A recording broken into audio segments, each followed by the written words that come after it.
Welcome to Talumpari Falls. So nakikita niyo sa likod ko may mga cottage po. Ayan, ang Talumpari Falls ay located sa Doña Remedios Trinidad, Bulacan. So sa Bulacan po ito nakalocate. Pwede po kayong dumaan sa North Sagaray at pwede din po kayong dumaan sa San Miguel, Bulacan. Yan. So if magtatanong po kayo kung may tindahan po sa loob, yes po, may tindahan po sa loob at mura lang po. Sa atin pong entrance, kasama na po ang parking at kasama na din po ang cottage. Tapos, kung gusto niyo po mag-overnight, pwede po kayong magdala ng, syempre, tent. And pwede din po kayong magrenta ng tent dyan sa mga tour guides. Ang tour guide po ay 300 pesos kung hindi pa po sila nagtataas. And then, yung tour guide po, 5 tao na po yun. So, makikita niyo po medyo mababa ang tubig, medyo shining, shimmering, splendid. Kasi po ito pong panahon na to ay tag-init. So, pag nakikita niyo po na ngayon po, lalo na ngayon July, tag-ulan, ayan, masarap magpagpisa ako dyan. And alam niyo po ba, yung may nakita po kayo ng mga kawayan na nakatayo, sitaw po ang nakatanim doon.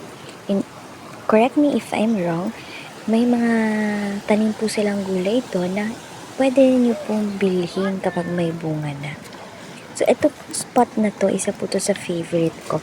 Pero nung pumunta po ako ay hanggang tuhod. Pero mostly po, madalas kapag tag-ulan, hanggang balakang po siya.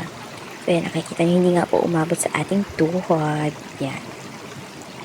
So, maganda pong mamasyal sa mga taong gusto ng adventure, sa mga taong gustong liwaliw at saka sa mga taong gusto talagang maglakad sa putikan.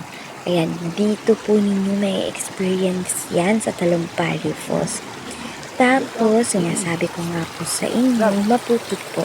Pero bago po kayo makapunta sa Talumpari Falls po, ang semento naman po ang daan. Yung highway ho ay semento, papasok.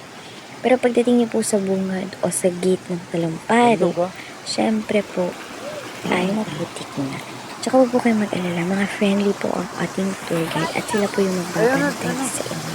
So maraming po pwesto ng mga cottage para po sa inyo. Kaya kung saan nyo gusto na mga bakasyon, dyan na lang po kayo sa Talumpari Falls. And syempre po, huwag mo pong kalimutan, may Talbak Coffee po sila dyan. Yung native Talbak Coffee. And kaya medyo mababa. Yan po ay tinatalunan ng mga dumadayo dyan. Yung lugar na yan.